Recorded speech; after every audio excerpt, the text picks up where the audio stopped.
완성이 되지 않았지만 팀원들이 각자 역할을 나누어 열심히 연구를 진행한 결과를 말씀드리겠습니다.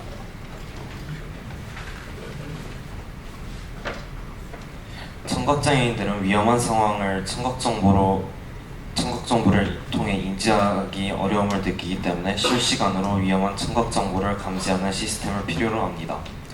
그러나 지금까지는 위험한 소리가 감지되었을 때 효과적으로 신호를 전달하는 방법에 주로 초점이 맞춰져 있었으며 위험한 소리를 분류하는 연구 분야는 그 중요성에 비해 상대적으로 연구가 된 바가 적었습니다. 본 연구에서는 구글 스피치 레코그니션에서 제공하는 자기지도 학습 알고리즘을 이용하였습니다. 자기지도 학습은 기계학습의 한 방법으로 레이블이 지정되지 않은 샘플 데이터에서 학습을 진행합니다. 지도학습과 비지도학습의 중간 형태로 인공신경망 또는 결정 리스트와 같은 인공지능 모델을 기반으로 합니다. 목차는 다음과 같습니다. 영상을 보겠습니다.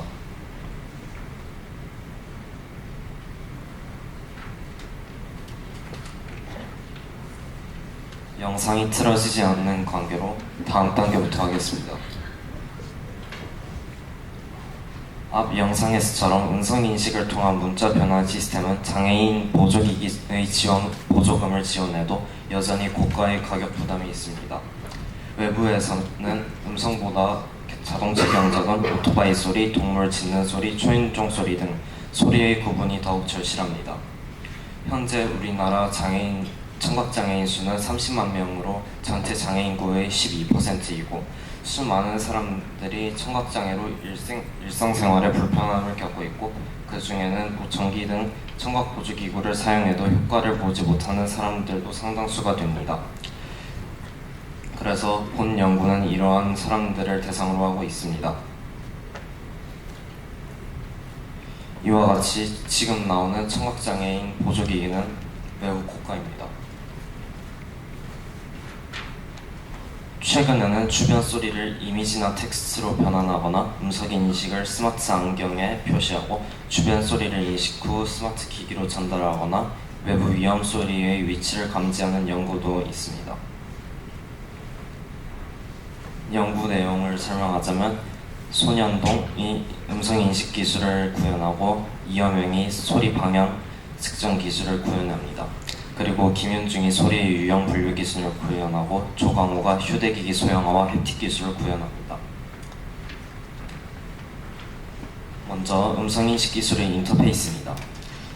저희 인터페이스는 커스텀 티킨터라는 라이브러리를 사용하여 GUI를 구현하였습니다. GUI는 Graphical User Interface의 약자로 사용자와 시스템 간의 상호작용과 소통을 원활하게 하기 위한 버튼, 아이콘 같은 것을 그래픽으로 표현한 그래픽 기반의 인터페이스입니다. 커스텀 티킨터는 파이썬의 표준 GUI 툴킷인 티킨터를 확장하여 만든 더 확대적이고 맞춤화된 사용자 인터페이스 요소를 제공하는 라이브러리입니다. 이 라이브러리인 티킨터의 기본 요소를 사용자 정의가 가능하게 만들었습니다. 그리고 음성인식은 구글 스피치 레코그니션이라는 라이브러리를 사용하였습니다. 구글 스피치 레코그니션은 USM AI인 크리스피 모델을 사용하여 음성을 텍스트로 변환하였습니다. 기존의 지도학습 접근 방식은 확장성이 부족한 반면 자기지도학습은 훨씬 더 많은 양을 제공되는 오디오 전용 데이터를 활용할 수 있습니다. 그렇기 때문에 USM AI는 미세 조정을 통한 자기 지도학습을 하여 만들어졌습니다. 그리고 USM AI가 만들어진 단계는 3단계로 나누어집니다. 1단계에서는 별도의 라벨 지정이 없는 1000만 시간 분량의 300여 개의 음성 데이터를 학습시킵니다. 2단계에서는 라벨 지정 작업을 한 200만 시간 분량의 목소리 데이터와 문장 데이터 280억 개를 학습시켰습니다. 3단계에서는 자기지도 학습을 수행하며 미세 조정이 이루어집니다. 이 그래프와 같이 USM AI는 유튜브 영상을 텍스트로 변환하는 테스트에서 다른 인공지능들보다 상대적으로 낮은 단어 오류율을 가지고 있습니다.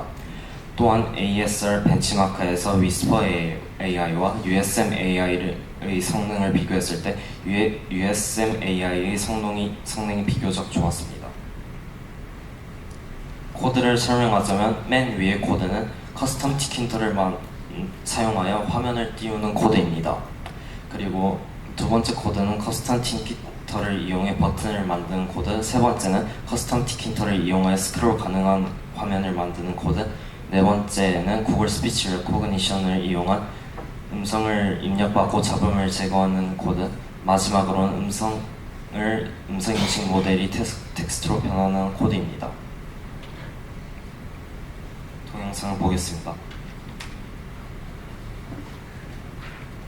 동영상이 틀어지지 않으니 다음 단계로 넘어가겠습니다.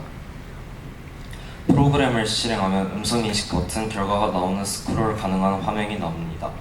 여기서 음성인식 버튼을 누르고 음성인식이 시작되어 마이크에 말을 하면 그 결과가 버튼 옆에 화면에 나오고 터미널에 출력이 됩니다.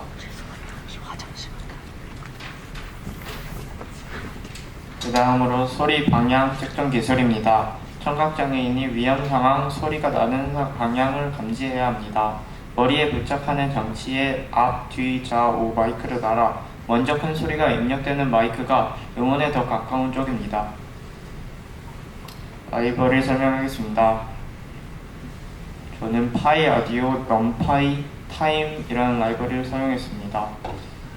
파이 오디오는 파이썬을 위한 크로스 플랫폼 오디오 입출력 라이브러리이고요. 넘파이는 수학 및 과학 연산을 위한 파이썬 패키지입니다. 타임은 여러 가지 시간 관련 함수들을 제공하는 라이브러리입니다. 다음 알고리즘은 첫 번째 마이크 설정 및 스트림 생성, 두 번째 데이터 읽기 및 소리 레벨 확인, 세 번째 임계값과 비교하기 하여 소리 감지하기, 네 번째 큰 소리가 발생한 마이크 판단하기, 다섯 번째 먼저 감지한 마이크 선별하기, 여섯 번째 스트림 일시 정지 및 재시작입니다. 첫 번째 코드는 두 마이크를 생성하는 것입니다. 두 번째 코드는 하이 마이크라도 적정값보다 큰 소리 크기를 가질 경우 저장하고 입력받은 두 시간을 비교해서 소리의 방향을 찾는 것입니다. 1번 마이크, 2번 마이크 1초에 44,100개 데이터 크기 1024로 녹음을 시작합니다. 두 마이크 스트림이 겹치지 않고 인식 결과를 읽을 수 있도록 스트림 정지 후 0.5초 기다리고 다시 스트림 시작합니다. 다음 두 개의 마이크 연동하는 것입니다. 장치, 나열, 스트림 생성, 실시간 데이터 처리 순으로 작동합니다. 결과는 다음과 같습니다. 현재는 마이크가 한 개만 연결되어서 더 늦게 입력받은 두 번째 마이크가 0.0초 차로 먼저 받지만 두 마이크가 떨어진 상태로 놓는다면 소리의 방향을 알 수 있습니다.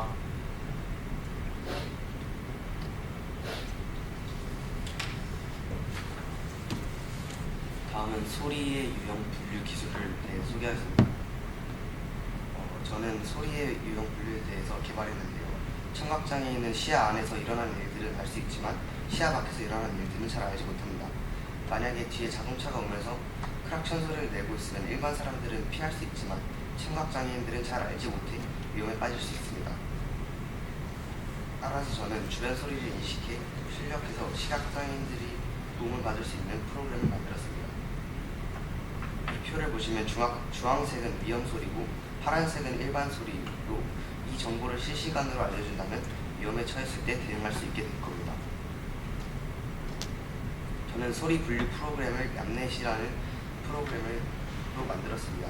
얌넷은 웃음소리, 사이렌 소리 등 총 521가지의 클래스로 소리를 분류할 수 있는 학습 딥러닝 프로그램입니다. 모델 훈련은 오디오셋 유튜브라는 사이트에서 훈련 데이터를 가져왔는데요.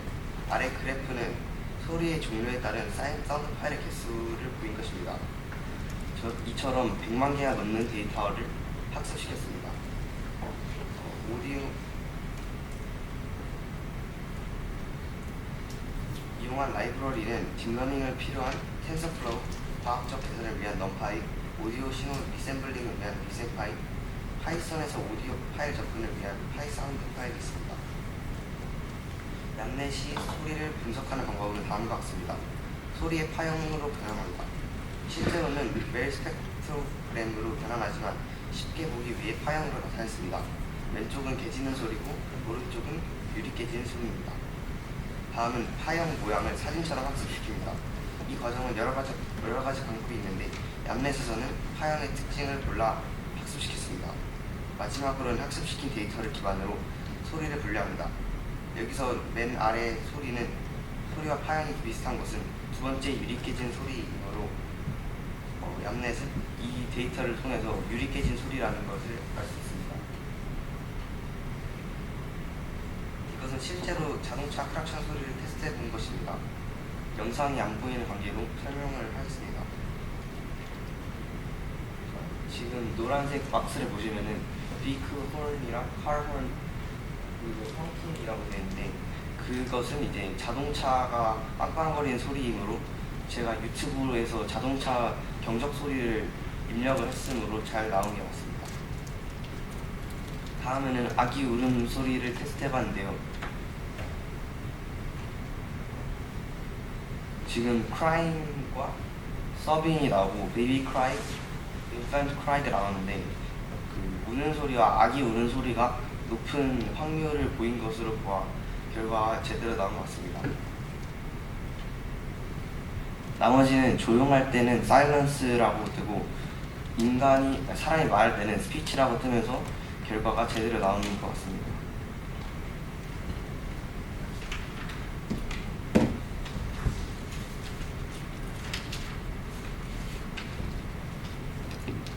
네 번째, 휴대기기 소형화입니다. 저희가 만든 작품을 소형화 및 휴대기기화를 하기 위해 파이썬과 아두이노의 상호작용을 이용했습니다. 우선 파이썬에서 마이크를 통해 인식된 소리를 STT와 및 데시벨을 특정합니다. 이 값을 시리얼을 통해 아두이노에게 데이터를 전송하고 아두이노는 이 데이터를 판단해서 OLED 디스플레이에서는 텍스트를 송출하고 데시벨 값을 비교하여 진동 모터를 구동시킵니다. 아두이노 코드 설명입니다. 맨 위 코드는 파이썬으로부터 받은 스트링 캡케인, 스트링 1, 스트링 2의 각각 텍스트 내용 데시벨 값을 저장합니다. 좌측 두 번째 코드는 캐릭터 캡체인 C1, C2의 캐릭터화된 스트링 1과 스트링 2를 각각 저장합니다. 그 밑은 SSD 1306 OLED 디스플레이에 각각 C1과 C2를 삽입합니다. 변경된 내용들을 디스플레이에 송출합니다. 마지막으로 만약 STR2 스트링 2의 값이 라우드 사운드였다면 진동 모택이 255V, 롱 사운드였다면 118V의 전류를 가합니다.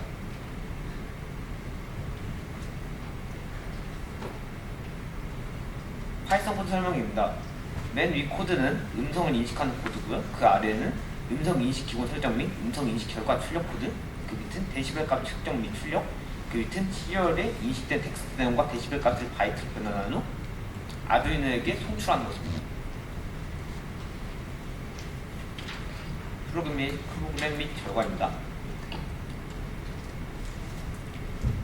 영상에 나오지 않는 관계로 넘어가겠습니다. 실험 및 고찰입니다.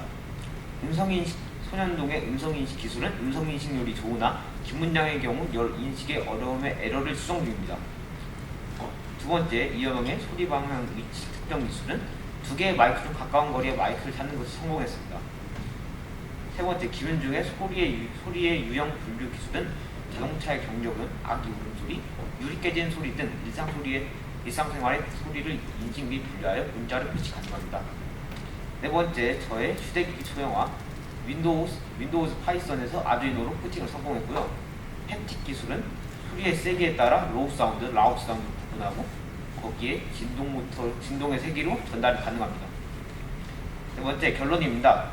청각장애인들을 위한 인공신경만의 기반 음성 소리 분류 시스템을 개발했고요. 현재는 연구의 중간이지만 문제점 및 에러를 계속 수정 중입니다. 음성 인식률은 만족스러우나 긴 문장의 경우 에러를 고치는 중입니다. 풀이의 방향을 찾아주지만 마이크의 성능과 알고리즘 문제로 고민 중이고요. 풀이의 분류에서 만족스러운 결과가 있습니다. 많은 데이터 수준이 인터페이스로 구성됩니다. 컴퓨터에서 개발한 장치를 소형화에 성공했습니다. 소리의 세기에 따라 햅틱 기술로 진동을 전달합니다. 이상 발표를 마치겠습니다. 감사합니다. 네, 질문 있으시면 소개해 주시기 바랍니다. 제 시작입니까? 네. 네, 죄송합니다. 네. 아니, 과학과 감성의 결합이라는 어떤 주제를 가지고 발표를 해주셔가지고 되게 감동이 깊었는데, 특히 소리의 방향성을 잡을 수 있다는 그 내용을 저희가 인식을 했어요.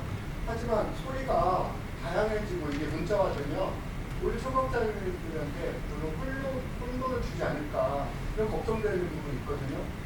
이거가 제가 청각장애인을 잘 접하지 않아서 잘 모르는 부분인데 이거에 대해서 어떻게 생각하는지 답변해 주실까요?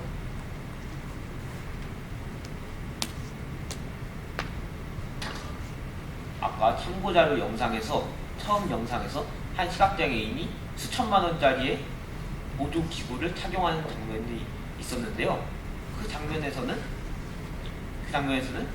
안경 스마트 글래시스에 텍스트가 정상적으로 송출되고 시각장애인 피셜 아무 문제 없고 오히려 돕고 인생의 동반자가 된 것 같다는 느낌이 들었다고 답했습니다.